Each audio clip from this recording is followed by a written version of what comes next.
Mesdames et messieurs, merci de marquer un temps d'arrêt sur Télésud dans le cadre de votre émission Entretien du jour.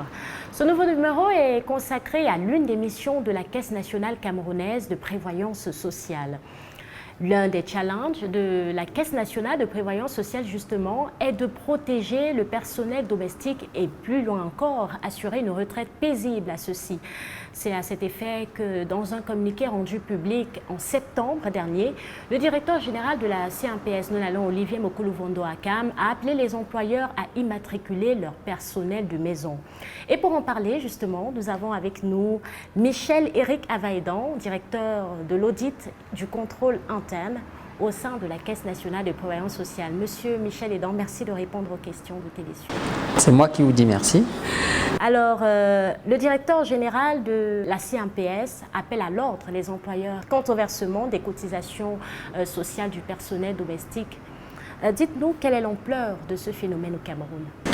Disons que lorsque nous avons fait les statistiques au niveau de la CNPS, on s'est rendu compte qu'il y avait à peine 10%, 20% de ce personnel qui était connu à la CNPS. On sait très bien que le rôle que jouent ces personnels dans la vie de tout un chacun. Et il nous a semblé vraiment anormal que dans le cadre de cette assurance-là, que ces travailleurs aussi importants ne figurent pas dans le fichier. Et donc, le directeur général, face à cette situation, a immédiatement tapé du poing sur la table pour essayer de redresser la barre. Et donc, au regard du fait que nous avions à peine 10-20%, et il a donc demandé qu'on fixe un cap pour pouvoir rattraper la situation. Est-ce qu'on peut déjà chiffrer le nombre d'employés de maisons au Cameroun qui ne sont pas immatriculés?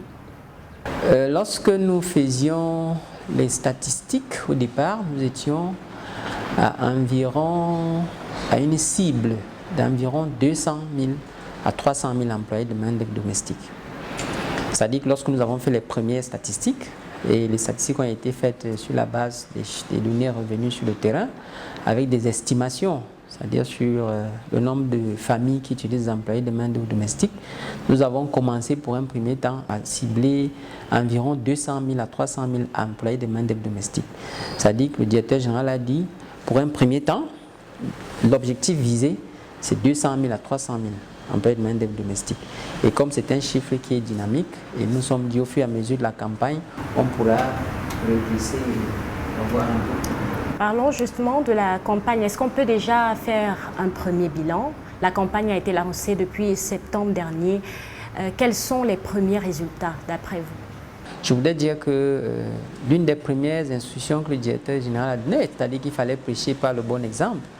Rassurez-vous, la campagne a bien commencé au niveau de la CNPS elle-même. C'est-à-dire que vous voyez que tous les responsables de la CNPS et les travailleurs, les agents CNPS qui disposaient des travailleurs de main-d'œuvre domestique, ils se sont tous mis à jour et nous avons pu glaner plus de 300 employés de main-d'œuvre domestique, rien qu'au niveau de la CNPS. Et nous avons lancé également la campagne dans toutes les régions du Cameroun. Aujourd'hui, je n'ai pas les chiffres à date, mais nous avons fait un nombre assez important. Et je crois qu'on peut estimer déjà, si je ne m'abuse, à près de 20 000, 10 000 à 20 000 employés de main-d'œuvre domestique qui se font enregistrer. Et la campagne ne fait que commencer. Techniquement, comment se déroulent les opérations sur le terrain et surtout en zone rurale?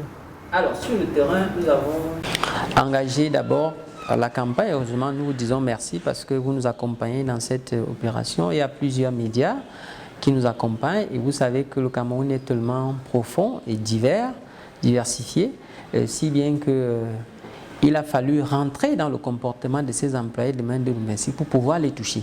Parce que l'objectif, c'était de toucher les employés et de toucher les employeurs. Parce que vous savez que la particularité de la main-d'œuvre domestique, c'est qu'il faut que l'employeur soit immatriculé d'abord. Lorsque l'employeur est immatriculé, il immatricule donc également son travailleur. Donc, il fallait toucher les deux cibles. Alors, étant donné que nous avions affaire à une catégorie de la population qui très souvent n'a pas beaucoup été à l'école, je n'ai pas dit que tous, certains ont bien fréquenté, d'autres, la majorité n'a pas beaucoup été à l'école.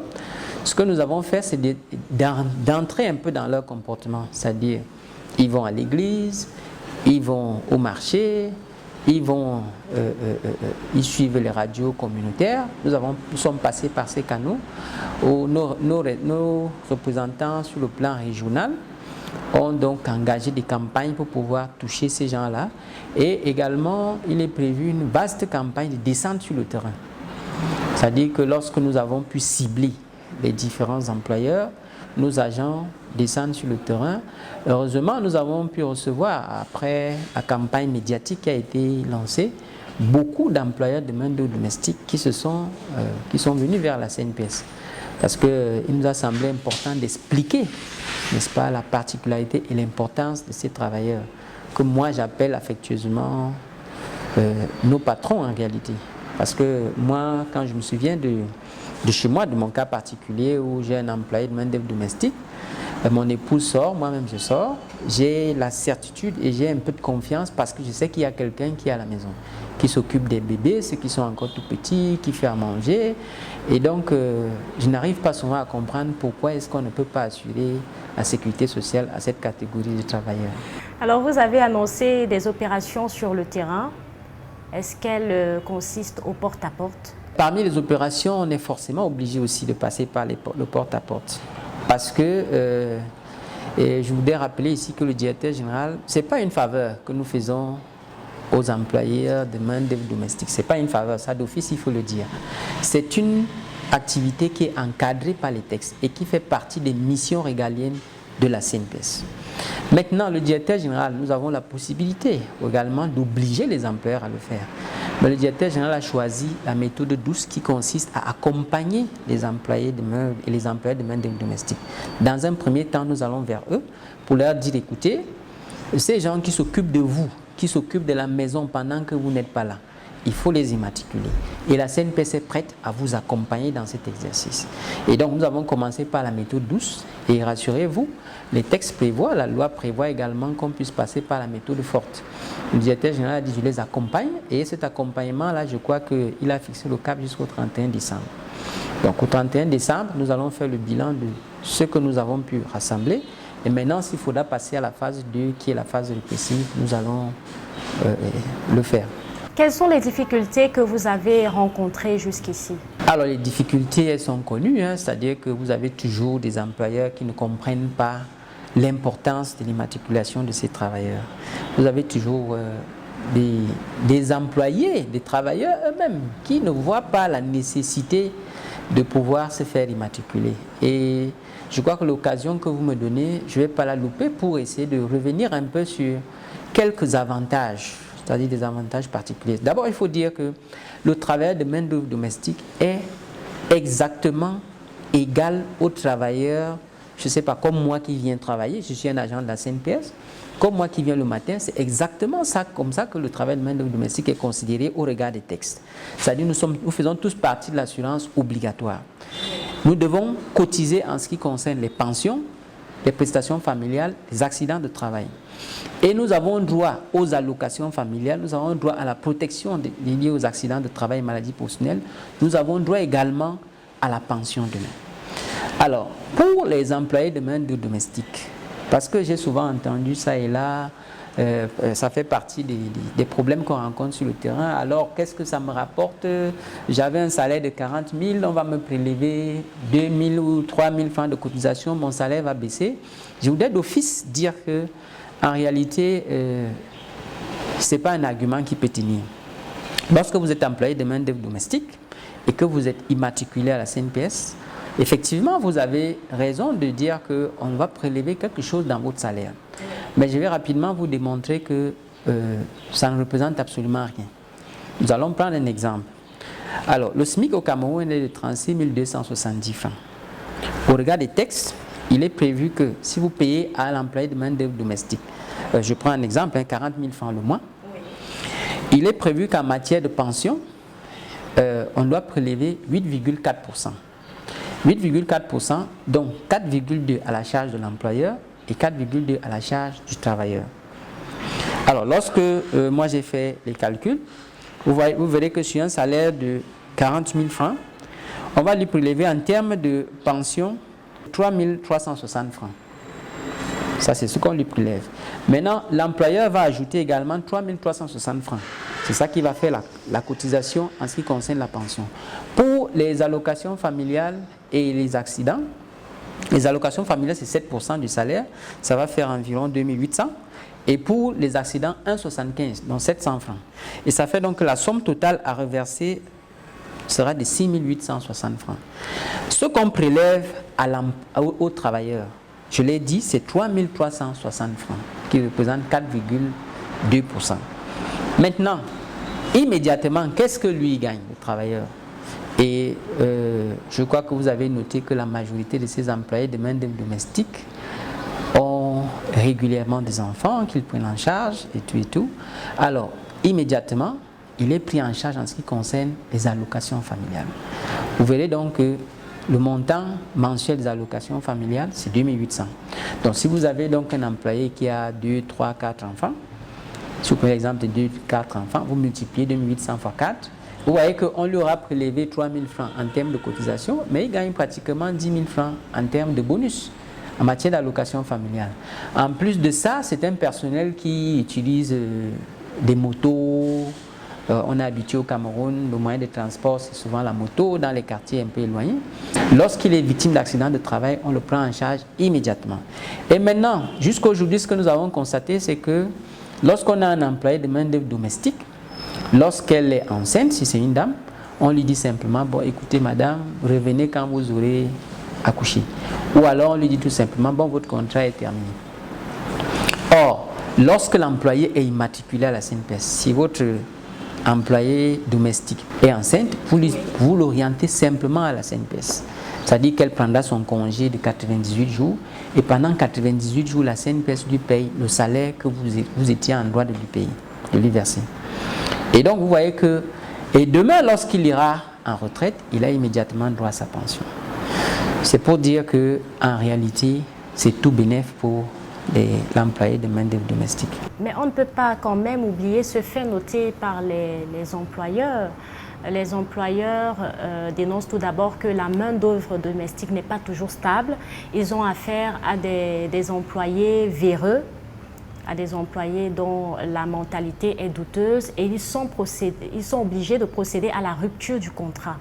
Alors, en cas de licenciement, quelle est la procédure à suivre?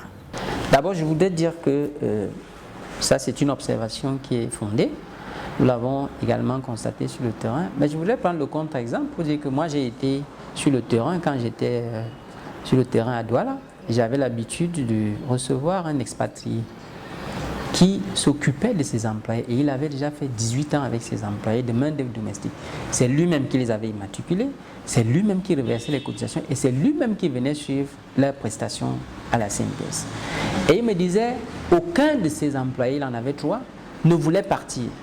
Donc pour dire que c'est la manière dont nous traitons nos employés qui peut aussi déterminer le fait qu'ils soient avec nous ou qu'ils veuillent partir. Maintenant, lorsque l'employé est parti, s'il a quitté son employeur, alors lorsqu'il est immatriculé, il va travailler pendant 3, 4, 5 mois. Rappelez-vous qu'à la CNPS, les travailleurs temporaires doivent être immatriculés, les travailleurs occasionnels doivent être immatriculés, les travailleurs obligatoires sont immatriculés. Alors vous pouvez avoir un employé qui passe son temps à ne faire que des travaux temporaires. 6 mois par-ci, 7 mois par-là, 8 mois par-là. À la fin de sa carrière, on doit pouvoir additionner ce nombre de mois et calculer, faire le décompte pour voir s'il a droit à une pension. Parce que le problème, il est là. Lorsqu'ils iront, ils atteindront 60 ans, qu'est-ce que la communauté fait d'eux alors qu'ils étaient des travailleurs? Vous annoncez également des mesures de riposte. Comment est-ce que cela va se passer en cas de récidive? En cas de récidive des employeurs, disons que la loi fait obligation, donne la possibilité à la CNPS de rentrer dans le recouvrement forcé. Et dans le recouvrement forcé, il y a plusieurs méthodes. Nous avons des avis à tiers détenteur. D'abord, ça va commencer par le dépistage. Lorsqu'on a la certitude que l'employé travaille chez vous, et le directeur général a même dans cette occasion créé une adresse email main-d'œuvre domestique@cnps.cm dans laquelle tous les employés de main-d'œuvre domestique qui ne sont pas déclarés peuvent faire des déclarations anonymes. Et à travers ces dénonciations, on envoie nos équipes sur le terrain. Lorsqu'on a pu constater que ces employés-là travaillent effectivement, une équipe débarquera chez vous pour vous dire qu'écoutez, vous avez quelqu'un que vous n'immatriculez pas. Et la loi prévoit que lorsque vous avez embauché quelqu'un, vous avez 8 jours pour l'immatriculer. Si vous ne l'immatriculez pas, il peut lui-même déclencher la procédure d'immatriculation.